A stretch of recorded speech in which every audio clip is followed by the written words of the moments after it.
So, Harry, what would you say, off the top of your head, about Doctor Who as a concept? Would you say it's a series that has, considering its topic and its structure and the characters that it inhabits in its world and the storylines it's done really throughout its almost 60 years? Would you say it's open to a lot of potential cool concepts? That is a loaded question. Yeah, I think by the nature of Doctor Who is that it has unlimited concepts. Um, I think it was Stephen Moffat said in the interview, if you have an idea for a movie that you could um, that you could use as a Doctor episode, and you're like, oh, that could be a Doctor episode. You're like, damn, there goes that feature length movie idea.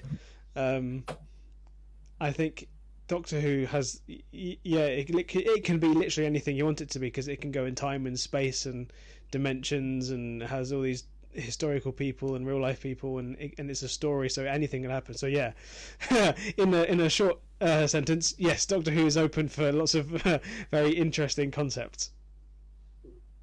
Hmm. Well said.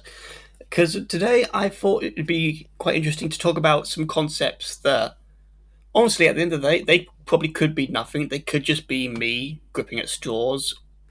I know some of them are based within the fandom, so a lot of these aren't my original idea. I'd like to think I might have expanded on them a little bit, but I was aware of this stuff from the selected periods that they were somewhat perceived in. But I thought today would be interesting to discuss underused or unused concepts or mysteries that were set up or established or strongly implied in the show from the 2005 revival era going forward. Okay, so all new Who But things. they never went anywhere with them. Okay. And just for context to people here, I've only given Harry here the titles of the segments. He doesn't know what I've written Yeah, note wise, yeah. I so have no he's idea. in I'm as well. unprepared. Okay, so the first one, the voice in the TARDIS. Now, off the top of your head, mate, would you say you are somewhat aware of this one? Well, when you sent me the title of the voice in the TARDIS, my instant thought was the Doctor's Wife episode where the TARDIS is given like a human form, so therefore the TARDIS is given a voice, and then also in that episode, Michael Sheen is playing House, and House is in the TARDIS, so he's the voice of the TARDIS. So that's what I initially thought when you said that. So if there's a new thing, I have no idea. Oh, okay, interesting. And I wasn't okay. I'm Yeah, not glad. That's a and cool. then also like when from after that episode, the TARDIS was sort of treated like a character in itself in herself. I don't know in itself. Um, so like there's a like a sort of behind not behind the scenes like a mini episode with Clara where she's talking to the TARDIS and like the TARDIS is like sort of speaking back in like a bleeply blop sort of like R2D2 type thing. Um, so other than that, yeah, I don't know if there's like anything else. Well, I'm not gonna lie. In retrospect, it makes sense that you would come to that conclusion, but you're actually a season off. Oh right, okay. Because what I'm referring to was in series five. Okay. Now, if you recall, during the penultimate episode to season five, the Pandorica opens. When River takes the TARDIS, intending to return it to the Doctor at Stonehenge, she gets a detour, goes to Amy's house, and then she ends up trying to return before it blows up. During that point when she's in the ship, the scanner on the screen cracks, and we hear sinister words saying "Silence will fall." Oh yeah, yeah, Now, we all know, everyone especially here who watches the show, we know from subsequent seasons that this was all part of the big storyline that was set up as far back as the 11th hour with the cracking time and Silence will fall. But here's the thing: you'd think that we would figure out who that voice belonged to because that voice is heard only during that episode. And then after that, it's completely not brought up at all by River or anyone else whatsoever. yeah. So when you say that, I do remember that part, and yes, it does seem like it could be an interesting like like a character or something to do with the silence or the order. But when I first saw that, and I was what? When did season 5 come out? 2010, 2010. 2011, 2010. I was only 10. Even my 10-year-old self at that time and me now just thought it was like a plot device rather than an actual story beat. It just is like it is a way of reminding the audience that that's what the crack meant, because you might have forgotten maybe. And because I thought the voice was Prisoner Zero, like when Prisoner Zero says silence will fall in the 11th hour, I thought it was the same voice, and it was just like, yeah, the cracks happened on the screen, but the voice isn't like in the scene, it's just on top of it, so you can understand what the scene is, like when they put a voiceover on. Yeah, that's understandable. And honestly, I thought the same. I actually didn't. This is the one concept that as far as I'm aware, I'm convinced I came up with this. I have yet to find anyone online that's sort of said the same thing. I could Yeah. be wrong. In that case, great. Oop, everyone, great. Good for you for thinking the same cool concept. But this is a concept that I somewhat envisioned like last year, and this is purely just because I was trying to think of discussion points for this episode itself. Okay. And in retrospective, I always did wonder, why was that not a character setup? Because Yeah.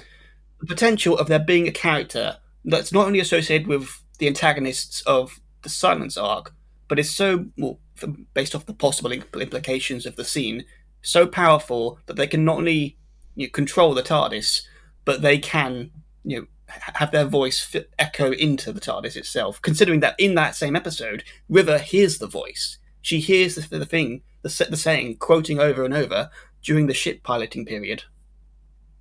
Does she? Yeah. Where does it? Wait, what? She hears the silence will fall line. Yeah, she does. She hears it. Does she? What? How do you know? Yeah, I rewatched the episode after she finds out about Amy's book about the possible the revelations that the Romans aren't real. The TARDIS starts malfunctioning, and she Mm. tries like regaining control of the ship, and then the voice starts kicking in again, and she reacts to it. Does she? I need to watch that again because I thought it was just like a thing that happens and she's completely oblivious, because I thought it cracks and then she just walks past it without seeing. So I need to watch that again. But also then I need to watch the 11th hour again to see if it is the same voice, because it might be like the same actor who plays the voice of Prisoner Zero.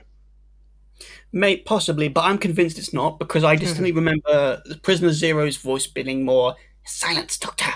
silence will fall," and the voice on the monitor was "Silence will fall, Yeah, I guess. silence will fall." Does it say it more than once? Yeah, it repeats it. It says it once during the first introduction scene when we see the screen crack, and it Yeah. repeats it I think 3 or 4 times when River hears it. Really? Well, I completely missed that then. That's funny. Yeah, because like when you were saying that is actually really like that is a wicked concept of a character that's so powerful that it can has its own voice echoed in the TARDIS. That's wicked. That's yeah, like you said, that should have been a character introduction. Yeah, this is the concept that I think could have gone places, but it is a shame. And you are probably correct in the sense that it probably was just Moffat who wrote the episode. It probably was just his way of conveying to the audience this is part of that big storyline. So Yeah. and yeah, and Totally it's a forgot about shame this the because crack. yeah, and it's a shame because I don't know how I was gonna. I'll just read the quote here because I thought yeah, I feel like this could have been a character. It could have been revealed in Series 6 subsequently that maybe this was a big figure that could have held importance to the storyline going forward. Or I like this this little bit here, which I actually think Moffat would have done this. It could have just been revealed that the Kinvara chapter were just pulling the strings all along, which they were, and they just said, "You random soldier who has a very good deep voice, we need you for a little job." Yeah. So that Yeah. that big menacing voice was just like the Thin Man. Yeah. But yeah, that is Yeah. like because the silence like sort of plot doesn't really end in a very satisfying way. In a way, like the whole thing is like from the death of the 11th Doctor, it sort of echoes back that the silence will fall because he's not supposed to speak. And it's like, yeah, I can see that being a cool concept. It's just that I wish that was sort of developed more. Um, I don't know if we're going to talk about that later on as well, but like the whole this character being like a really prominent part of that order would have been a wicked like development and like a cool through like either villain or like anti-villain or just like a character. Yeah, the potential was there, and I mean, who knows? There's always a possibility because it is Doctor Who at the end of the day that somehow this concept could be reintroduced in a different aspect down the line. But Mm. as is, it is going to be, I would say, considered a possible plot line, well, not a plot line, a possible concept that could have been very interesting, but sadly was not utilized. Yeah, I mean that. Yeah, fair dues. But then also, like I said before, when I initially thought about it, they sort of did use the voice of the TARDIS as Michael Sheen as House. So maybe they could do it as another sort of, yeah, like you said, in the future using the sort of recycling an idea, or they might just completely leave it. Yeah, maybe you just literally sparked this idea here right now. What if we find out in a future episode that the TARDIS has a stowaway entity within it, and they could whoever voiced the sinister voice in the Pandora opens, maybe they can bring them Yeah. back, and they just have a little storyline where, or make it a mini episode maybe, where the Doctor and his new companion Ruby just find this entity hiding in the TARDIS, and they don't have to like spell it out for us, but we can like put two and two together through Mm. hints and the voice itself that this entity was probably here for like ages, and that was probably its way of trying to warn River or the inhabitants that the TARDIS was being destroyed or due to be destroyed. I mean that's I one thing mean, they could. That's one day they could go around it. I don't think they're gonna like realistically go back reference any plot line from any like old, um, especially from the Moffat era. I don't think they're going to just go back and finish any plots. I think everything in the Moffat era has been finished. But like as a new concept, without having to like link it to the old thing, I think that could be a thing. But I don't think they'll do it in the same context as it would have been in season 5. Probably not. So the next one, I think you can already guess based off the title. Oscorn Pink and Clara's pregnancy. Oh yeah. Now, would you say you have an idea or an understanding of these ones? Yeah, so this is one that I actually annoyed me when I rewatched season 8, was it? Was it season 8? Season 8, Episode 4. Yeah, so when I Listen, when I rewatched these episodes, it did annoy me because I was like, so it's obviously referring to the future when they go to see, is it the moon episode? no, it's the episode where the Doctor is convinced that there's an entity that everyone has or has encountered throughout their Oh lives yeah. that It's Listen. basically makes them. Yeah, it's Yeah. listen. Yeah, so they go to the future and they meet, um basically, who it's played by the same actor who plays Danny Pink, and it's supposed to be Danny Pink's great grandson or something like that. Um, and it's like I don't think they said if it was related to Clara or not. Do you I got. remember? I've got. I can. I'll summarize it here. Yeah, go on. So in listen, we are introduced to a pioneer of time travel from the 22nd century who's called Oscorn Pink or Oz. I think it's Oscorn Pink, but yeah, it's revealed that it's revealed by the Doctor that he holds some importance to Clara Oswald's timeline, and this basically strongly suggests, based off the dialogue and the interactions throughout the episode, that he is a great descendant of Danny and of Clara and her colleague and later boyfriend Danny Pink. And also it did give away because he's also the spitting image of Yeah, his yeah, of it's the Dan. same actor. Yeah. Yeah. However, and after that episode, yeah, that's probably what a lot of people thought was going to be the case going forward. But that is all undermined during the season 8 penultimate episode, Dark Water, when Danny ends up getting killed. and he subsequently dies permanently in the final Death in Heaven, being turned into a Cyberman and then blowing himself up. So somehow I believe that this could still be the case, that he could be a descendant related to Clara and Danny, because some people always also latched on to the theory or the idea that Clara, before Danny died, could be pregnant. And this concept was born from the same episode, Dark Water, where seemingly in the opening bit of the episode we see Clara looking at post-it notes, and there's one post-it note that notably says 6 months, suggesting that she could be carrying Danny's child, and it's been 6 months since then. And that's also a factor that why she could be struggling to tell him about everything really about her travels, and also this bit of revelation. But of course, as we all know, the subsequent episodes and the subsequent season hardly acknowledge this idea of Clara being pregnant or even wanting to have a family or another relationship due to the death of Danny, because she ends up developing an obsession with traveling with the Doctor.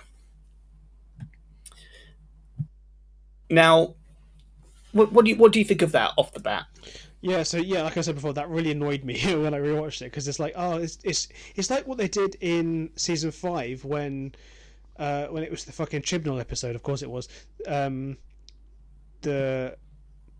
one about the Silurians, wasn't it?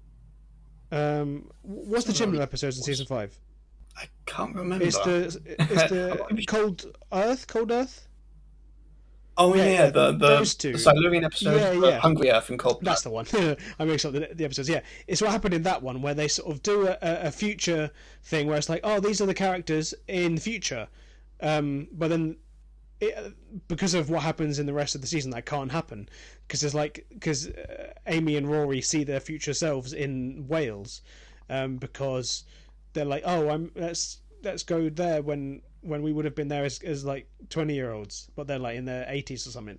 And it's like, well, that can't happen because they both die and they don't get to live until they're that age, you know what I mean? So it's the sort of same thing with this one where it's like this is going to be Danny and Clara's great however many grandson, but then they both die before a child is born. So it makes a sort of paradox, I guess, or a mistake in canon. And then with regards to the post-it note, which I guess is probably like the main sort of, I guess, clue or evidence in the theory, is that it says 6 months, and I reckon that's probably because like she keeps going away with the Doctor and not telling Danny. That it's probably been 6 months since she last saw him. But she has to pretend it isn't. That was probably what my thought is related to that, because she's not telling him things and she's writing it all down on post-it notes. Because 6 months is a bizarre thing to write when you're pregnant, because it's like you would write, I don't think you need to keep track of it on post-it notes. If how long you've been pregnant for, you probably have a better way of keeping that sort of very important date, or like a doctor would have your due date, so you wouldn't have to write it down. So as the theory goes of her actually giving birth, I don't think it is the thing, because she didn't, because we see basically everything that happens between those episodes and then she dies. Yeah, and funny you say that. Actually, this concept and theory actually does have an explanation, and it is by Moffat himself. Oh, okay. Although he explains it not in the show, it's actually behind the scenes and such, where he had to explain it to the fans. So I know some of it was from Doctor Who magazine, and some of it was from interviews, but this is the summary of him explaining it. Basically, I'll just reread my notes here. Stephen Moffat, who was the showrunner and writer of said episodes, would later suggest that Oscorn was indeed a descendant of Danny's, saying that at a later point in time, Clara contacted Danny's relatives after his death and told them of his sacrifice. Hence, why she would hold some level of importance to Oscorn and Danny's timelines. He would also claim, and I believe in Doctor Who magazine, that the 6 months note was merely meant to explain the period of time Clara had been lying to Danny about Mm. discontinuing her adventures with the Doctor. So you were right on that Yeah. part. Yes, nice one. And then, in 2020, as part of Doctor Who Lockdown, Moffat would further elaborate on the Oscorn Pink idea, stating, "We are not going to go in. We are not going to mention the paradox of Oscorn Pink. Just going to ignore it." Yeah, so what I said. Brilliant. Yeah, so overall, it's possible that this entire plotline could have originally been conceived as part of Clara Oswald's original departure. Because, for context, if you don't know, Harry, Hmm. Clara was originally going to leave at the end of season 8. Oh, okay. Yeah, she was scripted to leave at the end of Heaven Sent. No, not Heaven Sent. Death in Heaven, which is why at the end of that episode, she ends up leaving the Doctor. And it's not like a big dramatic farewell, but it very much feels like it's a goodbye.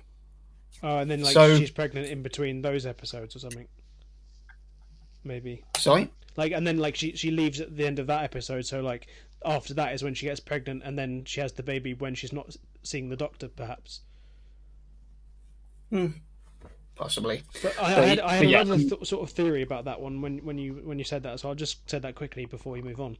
Um, Maybe so in that particular episode, wasn't it Clara who the way they went into the future is because she put her hands in the TARDIS's like psychic link thing, right? yeah. And then like it went somewhere within her timeline. I think what it could have been and what I sort of read it as is maybe it isn't her like relative. It's not her great grandson, but it is Danny Pink's family without necessarily being his direct son or heir. His direct relative. It is a relative of his family, and it just looks like him because it's his family, and because during the scene where she's in the TARDIS, Clara thinks about Danny a lot. So instead of the TARDIS going to Clara's future, it goes to Danny's family future, or something like that. That's sort of what I took from it. Yeah, and that could be the case.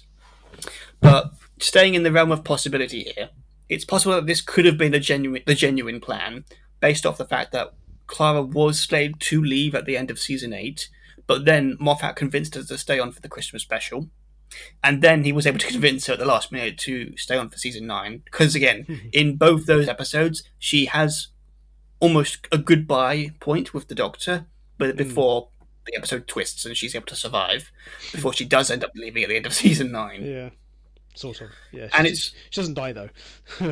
Like yeah. we said that in a previous episode. We won't talk about it here.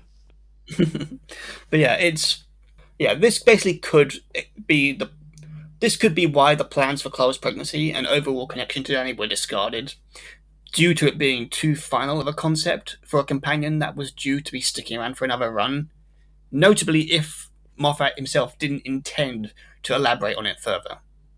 So yeah, this the Clara is pregnant theory and relation to Danny, that's as you've pointed out plenty of times already. There's no official ground to say this was planned or could be the case, and you put forth some great arguments as to why. Oh, the 6 month thing. Why would you keep quiet about being pregnant for 6 months? You would definitely start showing back then, wouldn't you? Yeah, exactly. Yeah. So, but I mean, let's face it. You can't deny that it's an interesting approach to a story that could have been as I said, could have been something. Yeah, and I wish it was because like it's really cool to have like a character's ancestor or descendant, sorry, be like a sort of plot point, and maybe you could go back to him or something. But then they don't ever see him again, and then Clara doesn't have a baby, so paradox. Yeah, it is possible. Maybe again, if in realm of possibility, if this was intended, maybe Moffat just didn't want to do another family dynamic because he'd already Yeah, done that with Amy and Rory. literally the same thing. Yeah, as the last season, the last companions. I did think that when we were talking about it as well. Yeah. Hmm. Yeah, and yeah. So now the next one. the Minister of War. What a And cool name. yeah, so for brief summary, a supporting character in the season 9 episode Before the Flood highlights several key events that have occurred on Earth post 1980. Notably, they mention Howard Saxon, the Minister of War, and the moon exploding, events that played out during season 3 and season 8. The Doctor is curious about the middle one, though, having not heard of the Minister of War yet, but he quickly brushes it off, saying, I expect I'll find out soon enough. And that's it. Now, many expected, of course, like me and you, of course, many expected that this character would eventually turn up during a later point in season 9, or even a future season. But as of this recording, as of on the television side, that character has yet to appear or even be mentioned at all. Mm. What do you mean on the television side? Well, jumping to that, since 2019, sorry, this character has been expanded upon in Big Finish.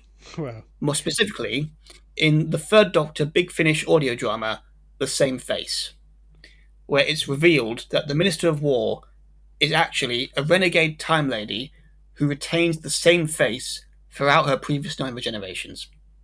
oh, that's a cool concept. It is, but I will not deny the fact that I was a little let down when I found out about that little bit of trivia while researching this episode. Why's that? Oh, Because, because we want it to be a character in the series in the actual show. yeah, and Yeah. also I think the name itself, because when you hear the Minister of War, it's kind of like I think it's like all Time Lord related like aliases. Like you hear the Master, the Rani, Mm. or you think of names like the Professor or the The Engineer. or the Doctor. Some depending on the context, there's a level of you can always tell there's a level of weight to it, and Mm. I feel like the Minister of War sounded like a strong name for a villain. Also considering the fact that he is mentioned alongside the likes of Howard Saxon and the moon exploding. So those are Yeah. all they were all threat events Yeah. Very against the big. Doctor. Yeah. Very big moments in history. Mm. So yeah, this is a event and a character, a potential character that could have been interesting, especially if it was implemented into a future storyline. But sadly, it's been like left to the wind, and since then, because it's been so long, likely they've since adapted it for Big Finish. Mm. And I'll give them this: from what little I was able to research in, it seems like it's in the right story. It seems like it's a interesting character in its own right, even though the Minister of War element just ends up being part of some political title or something. And she's not the Time Lady. She's not an antagonist. She's actually an ally, I believe.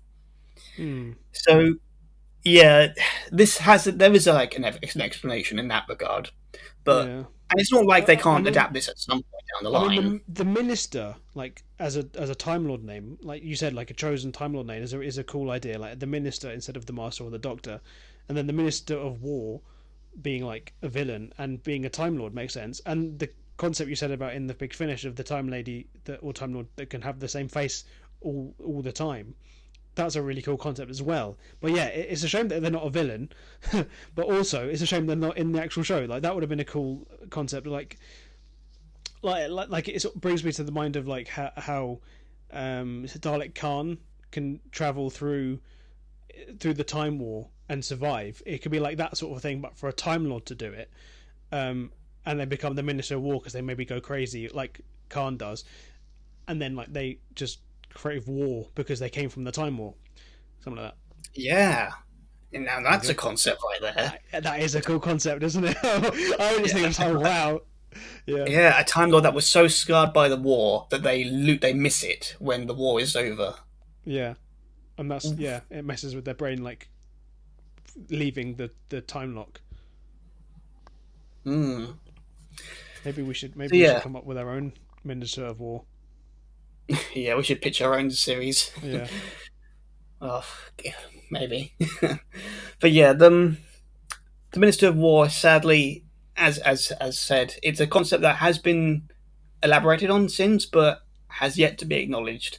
And as I said, it's possible it could still be because again, Doctor Who has played it limb with its canon before when it comes to Big Finish because they've adapted stories and that's retroactively made them not canon in in the expanded media. Yeah, yeah. So it's very possible down the line we could have a future storyline or season, or just like a single episode where the Doctor meets the Minister of War, and maybe and they can resolve that storyline there.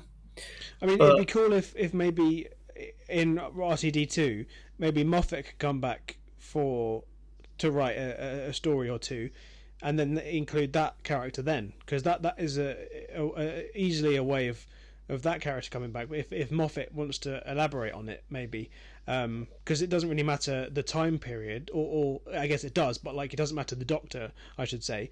If it's just like the character says it's between the 1980s and whenever that was set, that if they just set it then and have that character, it doesn't matter which Doctor it will be because it's still time wise makes sense. yeah, I mean, from what I remember, the Flood episode that it originated this character or like, this character's name, it's set in like 2140 or something off the top of my Yeah, head. I so want like to say, loads of time. yeah, so that's still within our lifetime, our time period of lifetime in canon to Doctor Who too. So it's not out of possibility where they could introduce this character now, and it still makes sense within the context of the story, the canon of Doctor Who. Yeah, exactly. Yeah. Again, it just depends on if the future showrunners and writers want to touch into this, and I kind of hope they do because again, as much as we would, I'm sure there will be fans out there of Big Finish who prefer this character to stay as that character. But let's just face it, when it's on TV, it's another thing entirely, and it's also a bit more like secure with the lore and the canon. Yeah, So because I I'm would sure they like to have. see this. Yeah, I Sorry, was go just on. going to say I would prefer to see this character be properly introduced and paid off, considering Yeah, how even though it probably was just like a little throwaway line for the episode, it did take an interest with the fandom. maybe the Minister of War is the person who was the voice in the TARDIS, bringing it right Maybe. back. I mean, again, again, this is Doctor Who we're talking about. Crazier things have happened.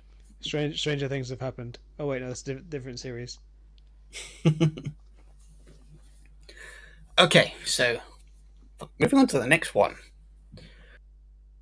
the Doctor's chalkboards.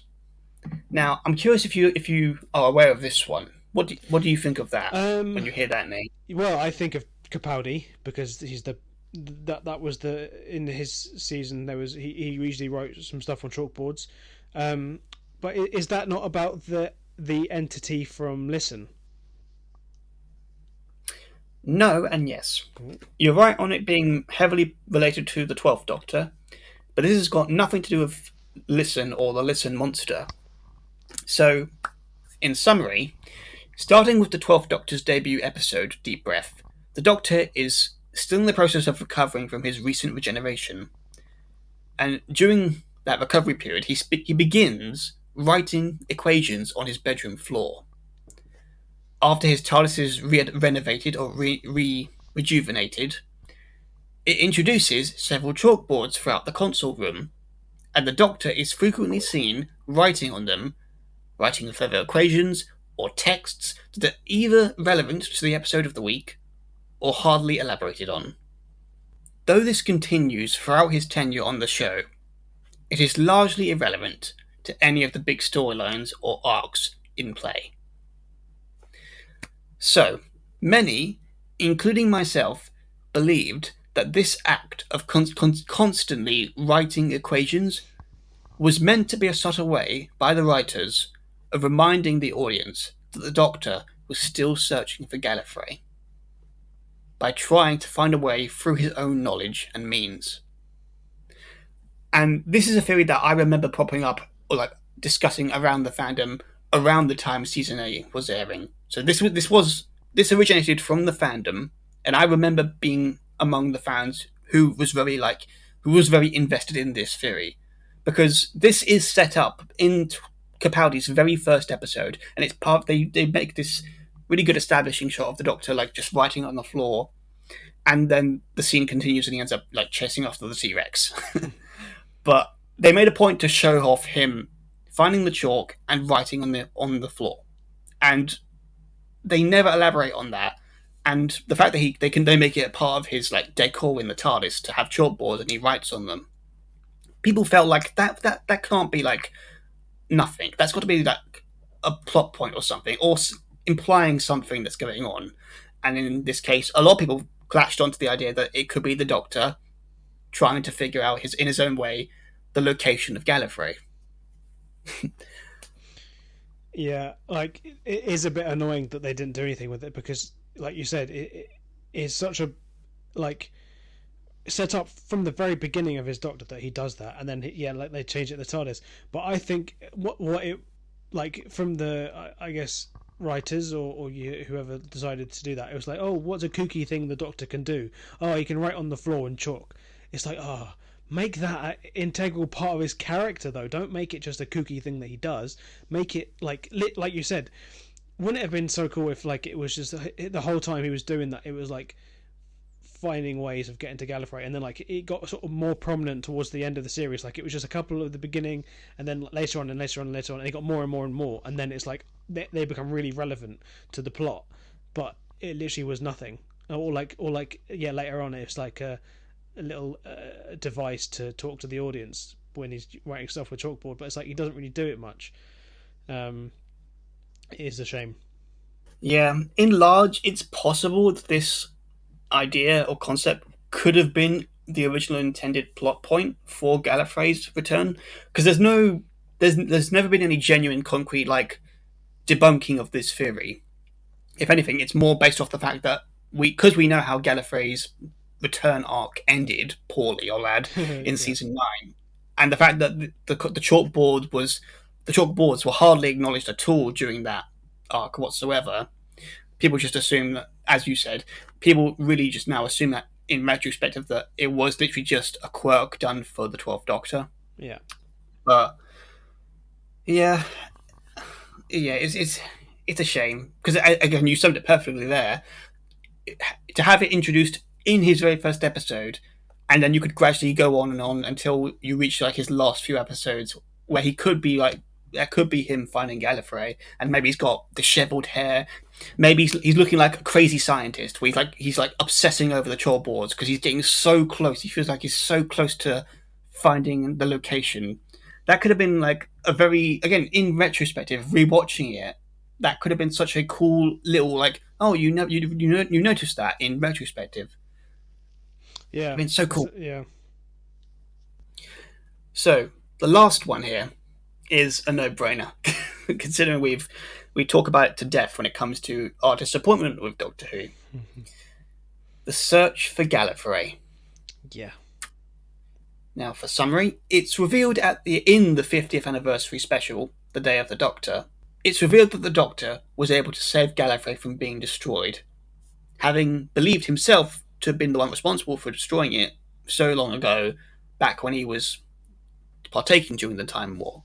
But due to shenanigans of time travel and the aid of his other selves, they were able to, and of course Clara, because of course Clara was responsible somehow. Yeah.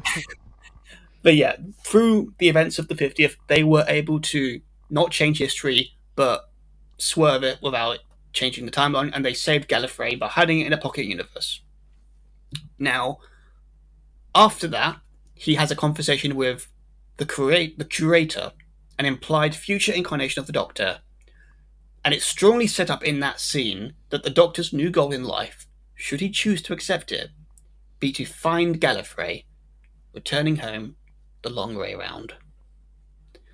This storyline continues to be presented throughout the subsequent seasons of Who, and as we all know, it eventually comes to a conclusion at the end of season 9 when the Doctor returns to his home planet. Now, do you want to give your summary before I jump into my long-winded one? I don't really have a big old thing to say. It's just I don't like it. You do your thing, and I'll yeah, we'll talk about that. Sure. So yeah, god damn it. Moffat once described The Day of the Doctor as being an episode that will change the narrative for Who. And he was right. because the survival of Gallifrey was a big change for the show, and because at that point, seven seasons had gone by, and it was pretty much accepted among the fandom that the Time Lord Society, the Doctor, the Doctor's home planet, his people, everyone who was likely related to that world or on that planet, they were all gone and dead. But to then find out that no, they weren't dead, they were just out there somewhere, still waiting to be found again one day. The possibilities and potential storylines and characters you could have, it was endless. It was such potential, especially for such a big occasion reveal that paid off with the 50th anniversary. And going off script here, I remember me and you, we saw the 50th anniversary together in the cinemas. Yeah, I That cried. was an yeah, that was an experience. And I apologise. It's suddenly started raining now. Bloody British weather. So Brilliant. that picks up the audio. Great timing. But yeah, I remember walking out of that cinema and literally waiting at the train station and talking to you. We were like ranting about how we loved the episode. We were like growing crazy about, oh, that was so fun. And I remember distinctly telling you, this is going to be the storyline going forward for the next 10 years. Because Yeah, they pretty much did yeah. a similar thing for 7 seasons straight. They could definitely do a similar thing with this for multiple seasons, multiple years. And yeah, it's just the survival of Gallifrey was such a big change, and this led many to hope that this would be the leading narrative going forward. And I mean, some of us even theorized, I guess, that it possibly could even like go on until the 60th anniversary special. Literally, what I was just thinking right then. Imagine the 60th was the resolution for the 50th. Mm, God, it felt like so far away at the time, but now it's like, oh, that would have been so fitting. Yeah, But instead, this arc, which again continued to be acknowledged throughout season 8 and 9, would come to a sudden and anticlimactic conclusion during season nine's final, Hellbent, when the Doctor, after returning to Gallifrey, suddenly just abandons it again in order to save the life of his former dead companion Clara after bringing her back through time or technology. uh, yeah. There's so much wrong with that ending. Yeah, this decision was very divisive for fans, and I am sure it has its fans. More power to you, but there's no denying that this was a turning point, and it severely damaged the fans' appreciation for that art going forward. And also, again, I can't say this is like 100% true, but it's like I even remember at the time feeling like this, and a lot of fans voicing similar thoughts where it felt very strongly. Well, we felt very strongly that Clara, who had been given a satisfying and fitting and heartbreaking exit a few episodes prior, has suddenly just been brought back, in the process undermining an arc that many had been eager to see play out since the introduction in the 50th, and to some, even longer since the show returned in 2005. Plus, with it being sort of an Yeah. open secret that Moffat really liked Clara's character, and all of his own creations, really, it made everyone feel like Moffat had been too selfish, undermining the series itself so he could simply get his own way with his creations. And add on the hybrid arc being something that was equally confusing, plus also divisive, due to its implied implications of it being the Doctor, and then simply leaving it largely unconcluded and left up to fans to debate whether or not it was true, it was one thing or the other. It just left people confused and equally disappointed. I know Moffat, in again sort of similar behind the scenes, he did elaborate that it was meant to imply the Doctor and Clara together being the hybrid, in that without Clara, the Doctor like gives into his worst impulses and all that stuff. But at the same time, it's like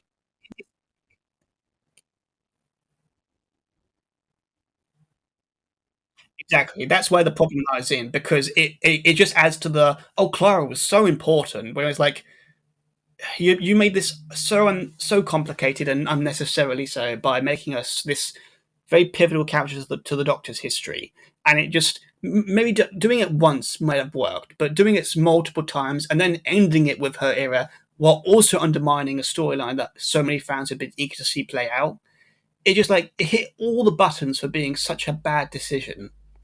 And Man, yeah, like the fact that it's like it's sorry, still yeah. continued to this day, where fans just like again, I could go on. I part of me wants to go on, but I mean, we can. I think we can go on. This is the last one.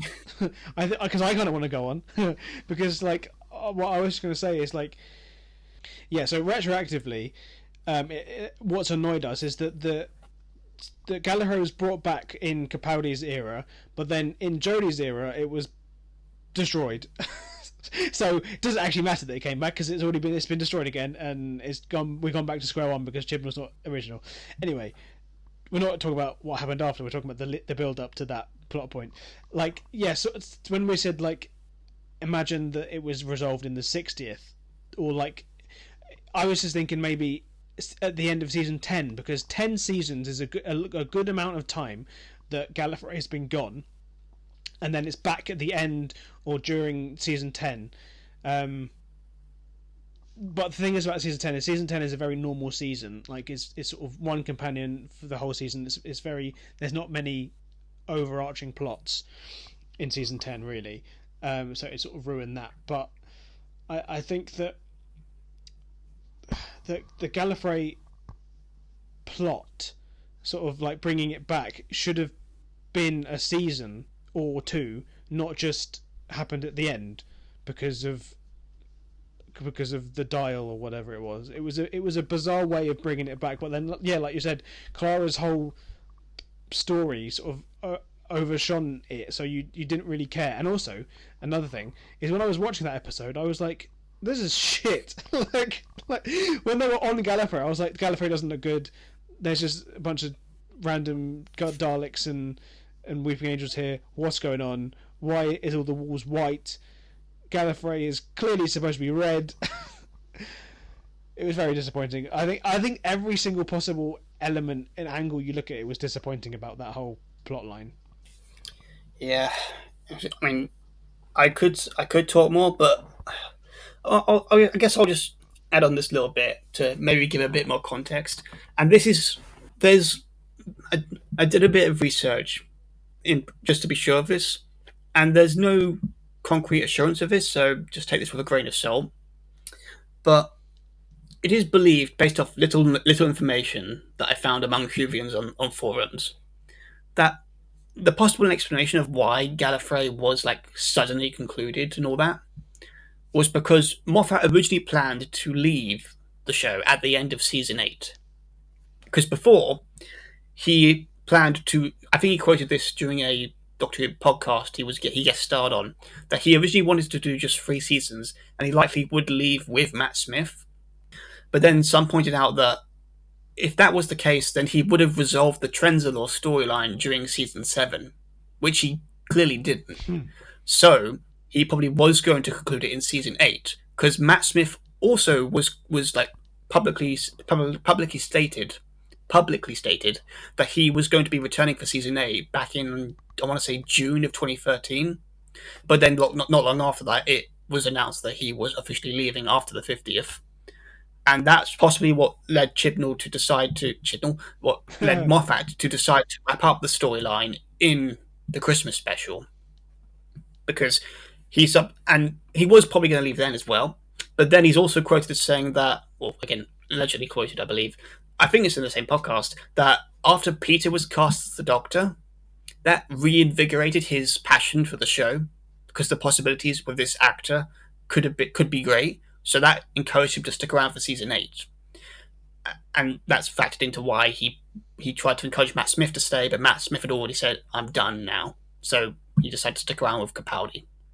But it's made pretty clear, based off of this possible report, these possible suggestions. Again, I could be completely wrong, but it's suggested strongly that Moffat wanted to leave at the end of season 8, but then he decided to stick around for season 9 because I think, again, he's quoted as saying he just never got around to it. He was being constantly busy or something. But it is known that he did intend to leave at the end of season 9. However, the BBC wanted another season for 2017 because they took a year off in 2016, and that it was known that by that point that there would be a new showrunner, but no one wanted the gig apparently. So, and they were struggling to find them at the time. And when they did find them in the form of Chris Chibnall, he made it clear that he didn't want to do it at first because he had commitments to the third season of Broadchurch. So they had to wait until he was available. So, considering those circumstances, Moffat decided to end up sticking around for another season 10, of course, which is why, again, when you look at it, season 10 really is standalone-ish, really, because Yeah, there's no big story exactly what I that said resolves before. other than Missy. Yeah, exactly. Yeah, it's very much a transition season, as I'd like to say, where you could just watch this season and just like guess probably what happened previously I because mean, there's not the really any first big episode was stories called the to resolve. pilot, wasn't it? Mm, So like that's like the pilot yeah, is the first episode of a season, like of a season completely. So like they did that on purpose as well. That like Moffat has said that like that that season 10 was a standalone season, and if you hadn't watched Doctor Who before, you could just join at the beginning of this one, and that's okay. So like yeah, that is literally the whole thing. yeah. And going full circle here, based off these like potential tidbits of information, it's possible that the reason Gallifrey's arc was rushed as it was, like and rushedly concluded as it was because Moffat, who introduced the concept, let's not lie here, he's the one who envisioned the concept of Gallifrey returning. He probably felt very entitled to the idea of resolving it himself, and so he'd probably decided at that point, this is going to be my last season. I'm writing Clara off. Might as well write off the Gallifrey stuff too. So in that context, it makes a bit more sense, I guess, if that is the Yeah, genuine case of what happened. But it doesn't change the fact that it was still such a poorly done decision on his part because I would argue, and we will touch upon this in a future video, but I would argue this has had lasting repercussions for Doctor Who that's still being felt even now. yeah, yeah. You're not wrong. It does make a lot of sense though when you say that like that all these behind the scenes um, issues and commitments and all that sort of stuff. It does make a lot of sense, and in because I didn't know that stuff until you've just said it. So it actually makes me feel a bit less annoyed because it makes sense that if he wants to finish it himself, he has to do it quickly, and then like with the Trenzalore stuff, he has to do that in that one episode, and then with the Gallifrey stuff, he has to do that in one season. Even though there's more stuff after it, he didn't think there was going to be. So yeah, I guess you got to give him a bit of slack for that because like you just don't know what you have in store for the future.